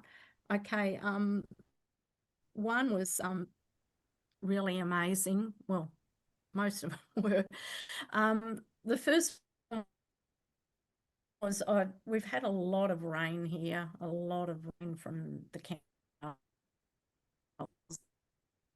and whatever, but we won't go into that. The water comes through, and we had so much that it created a stain on the concrete from the lime coming up. So there was this white stuff in the garage, and I just looked at it and I just thought, oh, that probably needs some water. Mm. And as I had the hose, I was tempted to sort of go in and because I've got stuff in there and I had the car and stuff on the floor, I thought, no, I better not do that. I better not put water in the garage. Next day, I go out, I'm in a hurry to leave somewhere. And just as I walk out the door, there's another massive downpour of torrential rain, so hard that my gutter was overflowing the drain on the just before the garage. So the water's piling up, and I hit the remote, and then this wall of water just goes straight through the garage floor. And I'm Ah, standing there with wet socks and shoes, looking at the water, going, oh yeah, I had the thought that I needed the water to clean that. And I'm going, but I didn't do it. Remember, I didn't do the hose. And they went, well, you had the thought, there it was. And so there I was with wet socks and shoes. I apologize to my friends that have heard this story. They can fast forward. Anyway, so I'm standing there with sopping wet socks and shoes, and they're leather, and the water went even over the top of them. So they were thoroughly wet. And I'm standing there going, oh, great. Now I'm in a hurry. I've got to go. I haven't got time. And then I heard this voice say, well, you better go in and change your socks and shoes so you don't have wet feet. And I stood there for a minute and contemplated it. And then I got angry and I went, no, I'm just going. I'm going. And when I get there, if my, socks and shoes are wet, I'll just take them off and put them under the automatic dryer. And that's it. I'm going. I went. And then, about 5 hours later, when I arrived home, just as I drive down the driveway, this torrential rain out of nowhere comes so hard that I got in the garage and shut the garage door, and I'm sitting in the car listening to the rain. And then all of a sudden I went, oh yeah, it rained just as I was leaving, and it's raining now. And my socks and shoes were wet. And I looked down at my feet and they were thoroughly dry. And I realized the whole time my socks and shoes were dry. wow. I thought, wow, I mean, this is what I mean, that you can manifest things, but to dry your socks and shoes from 1 minute, I'm standing in wet socks and shoes, and the next minute I'm not. and they reminded me with the rain. Otherwise, I wouldn't have even recalled because it wasn't, an issue. And I'm thinking, wow, if I can, through my anger and determination, do that, wow, I can really bend reality and alchemize and whatever. Anyway, next thing that happened was really kooky as well. There's this canister here that's Moroccan, and I sort of got a few of the ceramic canisters with geometric patterns. And this one I bought sort of recently as a example. But the canister that I had was only half this size. It only had two black things. Mm-hmm. Anyway, I recently shifted it from one spot to another, and it was up high on the kitchen. Then one night, I had it for like 6 months or more. And one night, as I'm going to bed and I looked up at the new placement of the canisters, I looked up and it was this little black canister. And I looked at it and I went, what? I'm sure I bought a gold canister. I didn't buy black. And then because it was late and I was going to bed, I got really confused. And I'm going, did I buy a black one? I'm sure I bought a gold one. I'm sure I didn't buy the black one. And then I'm thinking, well, I must have bought a black one because I've got a black one. And then I just sort of got angry and I went, gee, I really want a gold one. So I went to bed and got up in the morning and I looked up and this is what I saw. That's crazy. But this is what's happening. I went nuts. I know. I know. But this is, and manifested it and found it at a shop. No, I actually changed the form of something into what I desired. It's coming online. But that's the plasma. And with a fire horse, especially when you're angry, both times I was angry. No, what I want socks and shoes that are wet. No. And then another thing that happened, my son is listening, he'll hear this. This was also really trippy. We went out for lunch and my son's gone to the toilet and I'm sitting outside waiting for him. And meanwhile, as he's in the toilet, I get this text. And the text said, hi, Mum.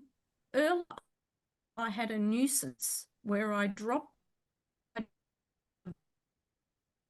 ice in the sink.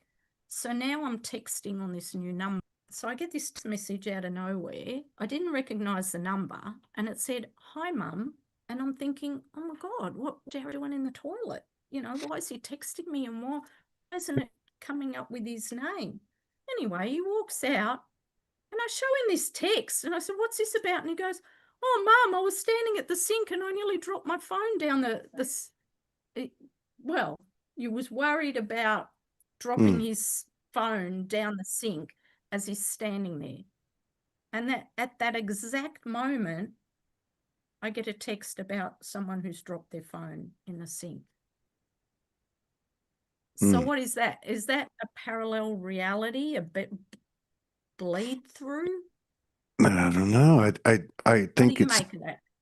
Well, I think it all speaks to what's kind of glitching in, like, okay, so when I went to I go to the beach every night and I used to try to watch the sunset and then I'll stay, a bit after.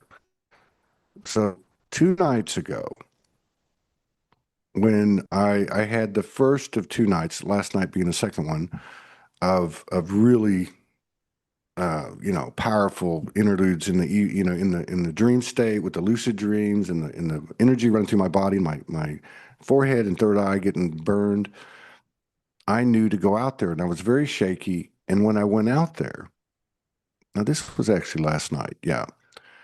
I go to this one spot that I've been guided to over time, and it's a portal, right? It's a sacred formation. Okay. Well, when I went last night, and it was already kind of dark, okay, Uh, I sit down in this space in the sacred formation. It's rock. It's my like an L. And I swear to you, I can sit in this one spot and it's made for my butt. Like I don't even know how to say it. It's like the perfect seat, right? So I sit there and Yeah. I can see in my peripheral, uh, it looks like a stick sticking up out of the ground, right to my left. And then I look a little bit more and I can see there's like a circle has been put around it, right? So I thought there's something going on here, you know, because I speak to all of it out there. And I said, there's something going on here. And then, yeah, they're like, yes. And and you said it a while ago and it reminded me of it because I'd forgotten, but there was Pleiadian, Syrian, and Alpha Centaurian specifically. There was a couple of others, but they were in the background. And they said, yeah, we're going to show you now. So I'm like, okay, what are you going to show me? And they said, look over there. And I looked over there and could see I could see something I look at every night. It's a round island. It's called Coral Island. It looks like a breast. Okay. It's very feminine and I've had a lot of experiences with it. And I look at it every night. And sometimes a little light will turn on at the very center at the bottom. And then I've entered that space and then other things have happened and so on. So it's something I look at all the time. So I'm looking at it and it's not verbal direction. You know how this goes. And I'm looking and all of a sudden I can start to see these little filaments of light like in the air around it. And then I could see some other things pop up here and there. And then I was basically taken through it and shown, now relax your eyes, or no, I'm sorry, constrict your eyes, squint, you know, kind of thing. And it was basically showing me how when I'm not relaxed or something about this energy runs on, you know, ease. It runs on without fear. It's a higher frequency. So you're going to see more. And that was the message. The message was you're going to see more. You can see it now. And I went through several different exercises of it while I sat there. And I had forgotten about this until you started talking. And that was the big message, though. The big message was that this is phasing in. It's phasing in many, many different ways. And it's real. Okay. And I've experienced a lot of that in this town in the last 6 months. Really almost like an alternate universe. It's amazing. You know, on one hand, it's a very authentic. There's no commercialism. There's families. There's you know hardworking people. There's spiritual people. It's just very very authentic, and it's just the energy of it is just incredible. And by the way, there's a stable of horses 2 blocks away that I've had about 3 or 4 different encounters with, and Yeah. so that's a big thing. And they're always walking by, and it's just so I don't know. I mean, you asked me what I think. I think what's happening is that we are like what was kind of explained to me last night with this Syrian, Pleiadian, and Alpha Centaurian. They were showing me that it you're gonna get as much as you can, but that your capacity to take more in, you'll be able to do it. And this is all related to what's happening to your body, why you're where you're at. Because I literally feel, you know, if I look at the human side of it, because that's it's kind of the conversation I was having.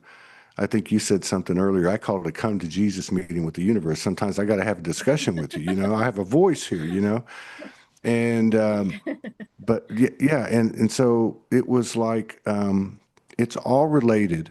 And you know, I was going to say because I went out there going, man, I just turned 64, you know, and I haven't been feeling too good this month. Like, what's going on with my body? And, you know, and I started having these worries and they're like, no, no, no, no, no, no, this is all necessary. Stay on point, stay on your diet, stay on, you know, there's a reason that you're laying on your back 12 hours a day. Don't worry about it. You'll have plenty of time to exercise later. And because I like to go for walks and they were just basically explaining to me that you know this stuff is glitching in, and you're gonna see it. It's real, you know, and it's now. it's on it's game time now. Like the last little bit of initiation or opportunity to bring yourself into higher alignment or whatever you want to call it is that window's closing. Maybe till next year, I don't know, but through with this three eye atlas, with this solstice, I remember the solstice last year because as soon as that ended, about 5 days later, I was like, "Holy shit, we're in a different world," and everything just changed. Yeah. But yeah, it's I'll tell you this: in the middle of last month, and like you said about the instant in the communication and everything, that I I I I just it was rough. It was about this time last month, and I was down, and I said, I know I've said this before, but get me the hell out of here now. I'm done. Okay, I'm done. I'm tired. And my voice, my soul came in and said, in a very distinct voice, said, be careful what you're saying." Yeah. And then I went through 2 or 3 days of some immense physical pain as I flushed the root chakra got flushed out. I couldn't pee for like 4 hours, and I was dying and hurting, thinking I was dying, thinking I had cancer, thinking whatever. I'm glad it's not just me. Well, I'm glad that because it's I used to say when I first woke up in 2011, and I was guided to write and start sending stuff onto Facebook group, and but I used to write, faith is a lonely existence, and Absolutely. it's come back now. I mean, I've got a partner, I've got friends, I've got the things I do, but there's something so humbling about what's happening. And that little thing that I had last month, they took me through a little thing, and then that's took me right back to eating humble pie. But it literally brings tears to my eyes. Like there is something so humbling about being alive right now. I don't care that there's no money. I don't care that there's no few clothes. I don't care that I'm living with a mattress on the floor and two chairs and a table that I bought, a plastic table and a plastic stand. I don't care. There's something going on, and that something is saying, everything in front of you, everything behind you, all these alternate timelines, parallels around you, let them all go. You just wake up in the morning, it's a new day, you're born again, you're awake again, and there are going to be new rules, not rules, but new parameters, new uh, templates, new patterns that are going to show themselves every day, and they're going to be in the form of enhancing your five senses, and then of course the higher senses, and then and to operate with an open mind and in that relaxed state that they showed me last night, where you can see more. You can see it. You don't have to strain to look at these things. And I'm seeing stuff out of the corner of my eye. I was seeing them watching, talking to you a while ago. And this has been going on, and we've all had this over the years, but I mean, this has really been, it's like picking up over the last 2 months. It's really picking up. So I still stand by what I said earlier today. And we've got 15, 16 more days in this month. And I just read that we're going to have the first full moon of 26 is going to be on the 3rd of January, and it's a wolf full moon, which is one of my spirit animals, which is my heart energy. So Yeah. I'm looking at this going, hey, I think it's going to be very interesting. Obviously, there is going to be some old things, old rhythms, the lushing, the this and that we're going to see.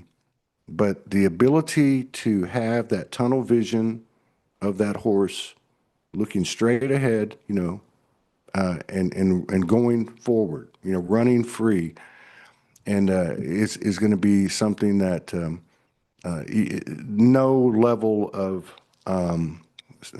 nefarious strategy or psyops is going to be able to deal with it. This is something bigger than all of us, and that includes those things that are behind the scenes that we don't know about, and this or that. This is happening within ourselves, and it's a very humbling experience. And I believe it's going to move Really, the way you said, it's gonna continue to move faster and faster and faster and faster. So like each step you take is gonna come quicker, and each step you take is gonna contain more code than it did with the last step.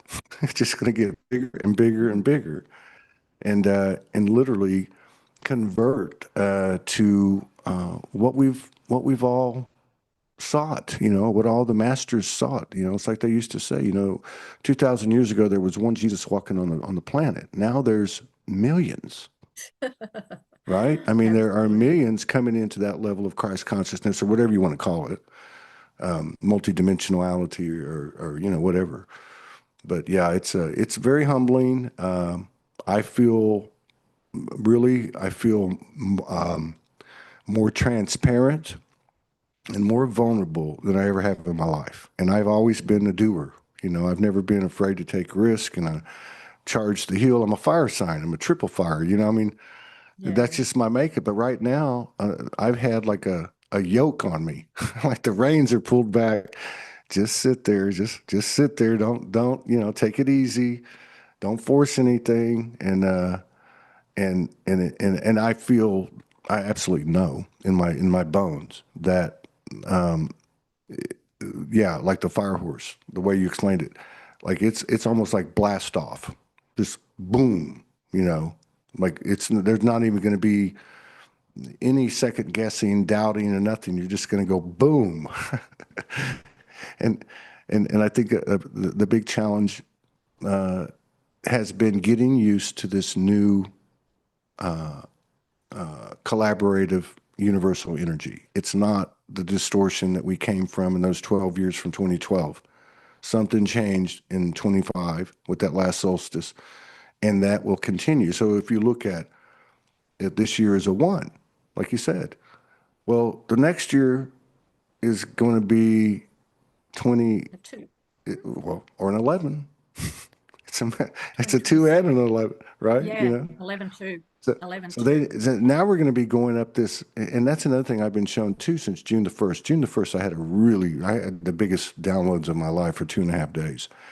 And one of the things they showed me was these cycles.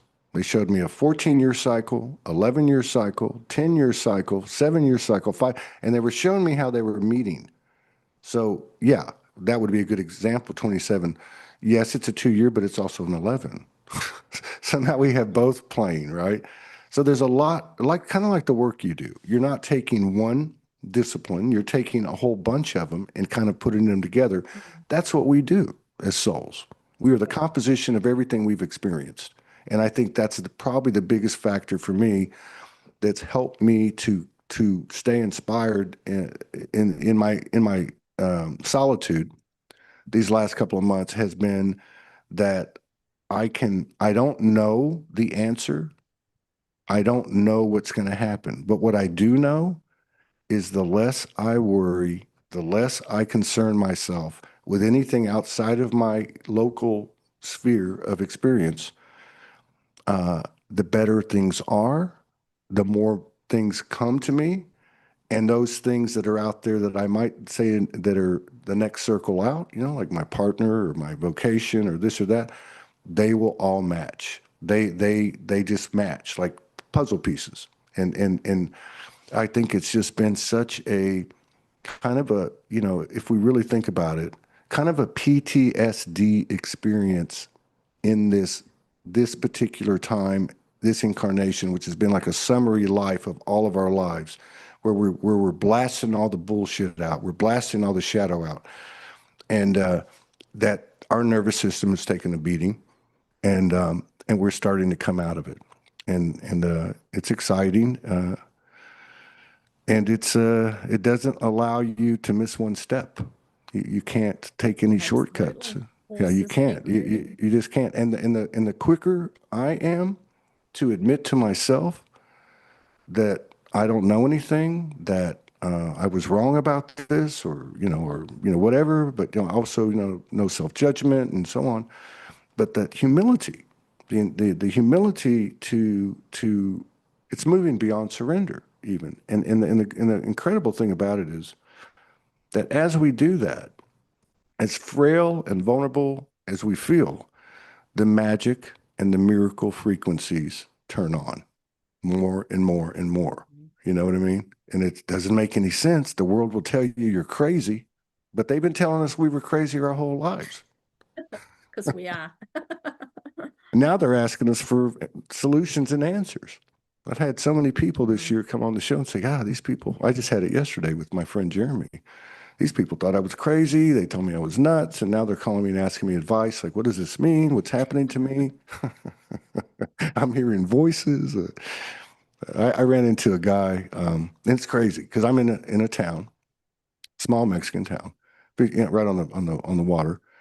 So I walked down to where the shrimp boats are, and I ran into this guy named David, and he was selling coconuts, right? So 100 pesos, I get a coconut, I get to eat the meat, and we start talking, and I went a couple days in a row, and then he says to me, what do you do? And I said, well, it's kind of hard to explain, what I do. So I said, I do a podcast. And so I got the phone out and I showed him, I just said this, because he couldn't understand what I was saying. And my Spanish wasn't quite good enough to explain it. So he says to me, you know what happened to me? I went to see a curandera, which is a white witch, right? They call it. But she's spiritual curandera. And I said, well, what happened? Well, she took him through the prana, the breathing, how people do that. And then they have and he starts telling me about how his third eye exploded and how he started going on these traveling. And he starts telling me about this. He goes, do you know what I'm talking about? I said, dude, I talk to people like this every single day. He goes, are you serious? I'm like, yeah. But so it's everywhere. I think we've underestimated the valiant effort that we've made, the courage that it took, the devotion, the love behind it all.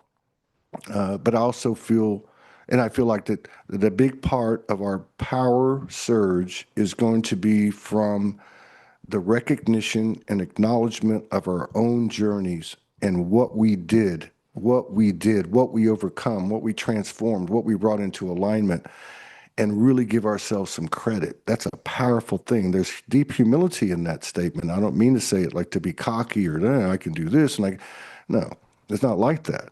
And then I think the other thing is too is based on that individual recognition, the collective recognition of the human experiment in total. Like I've had enough experience in my own right. I've talked to enough people too that the others are looking at us like, holy crap. Wow. I mean, look what they're doing. I mean, what we're doing in this level of density is nothing short of amazing. I mean, it's never been done. Miraculous. It's a wild, but yeah, it's been a good show. I didn't mean to keep you for 2 hours, but I really enjoyed it. And like I said, I didn't know if I could even sit down here. I felt like I was going to vomit. I felt like I was going to. Right. It's me. I've talked too much. Oh no, it's good. But yeah, no, it's been very I'll just good. finish off with Yeah.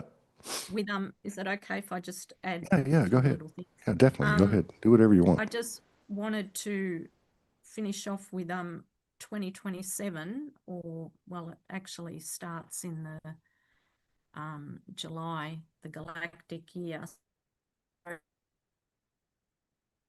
So at the moment, we're in the yellow resonant seed that we've done 6 months, which is all about awakening and growth and awareness, and like that seed or wood energy that also fuels the fire. And that's why things are a lot quicker with the fire horse and the seed together. But the good news is that 2027, we soften. It's the yin fire sheep. And the sheep is like Pisces.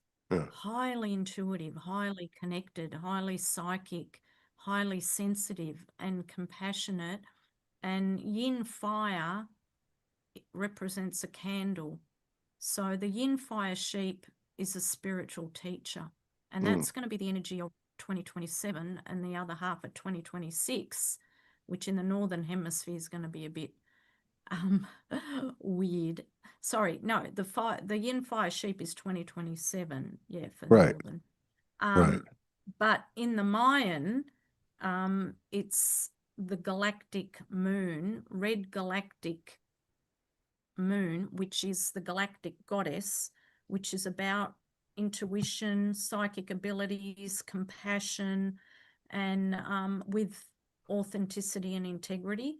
Right. So I think like this fire is going to be, really rapid, but then we're going to progress and grow and expand and blossom so much that by the time we arrive there, we're going to be just more still and in our true essence, compassionate and loving, and yeah, really, really powerful. And the 1st of January is the overtone dog, which is about radiant, unconditional love. And then Mm. 3i Atlas, got the planetary dog. So a lot of dog energy and feminine coming to counterbalance the horse.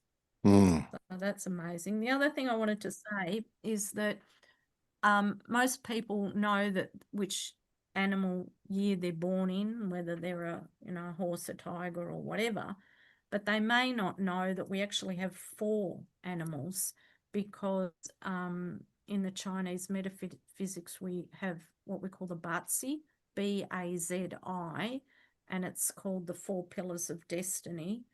And we have an animal for the hour, an animal for the day, which your day master, an animal for the month, and an animal for the year. Okay, so if you're in the year of the horse, you're thinking, oh, I know the horses are super activated at the moment. We've got a politician called Pauline Hanson, and I mistakenly thought she was a fire horse because she's just gone off. She's got red hair and she's gone off. And then I realized, oh my God, she's a wood horse and she's a horse, and the horse year has activated her, and Mm. she's gone mad in Parliament. And if she, I wouldn't be surprised if she's not Prime Minister for the next election, because Well. she's gathered a new deputy guy who was in another party and became independent, and now he's signed up with her, and he's actually born in the year of the yin fire sheep, Mm. which is a spiritual teacher. So Mm. he's going to combine with a horse. So it's their hour now. Their hour, and they're up there on the big stage. And yeah, I've got the fire horse in my month pillar because I forgot what sort of horse it was. I knew I had the horse. And then I went and looked at it and I thought, oh my God, I've got the fire horse in my career. It's really taking off. And I've got Aries rising and Sag moon, fire. And that's why I was feeling all the fire. And I'm thinking, gee, I really need to be careful with my body this year. Mm. Yeah. And fire anywhere in their horoscope will be activated. The tiger, these are the allies of the horse, the tiger and the dog. So those 3 animals are allies, which will really benefit from the horse year because they're in sync with it in the same family. And the secret friend of the horse is the sheep. That's the person who has your back, that appears out of nowhere, that will help you. And yeah, and as I said, Pauline Hanson and Barnaby Joyce, horse and sheep. So that duo are a secret friend, so they'll do magic together. So if you're a sheep too, some places call it a goat, but I don't resonate with that. I resonate with the sheep because the goat's too close to a Capricorn and the sheep energy isn't Capricorn, it's more Piscean. So yeah, if you're an ox or a snake, you might have more difficulty and challenges with the horse energy. So just be mindful of that. I don't like to be negative. So if you want to find out more about what your Bazi 4 Pillars of Destiny, you can just Google Bazi, Bazi, free chart. I use Joey's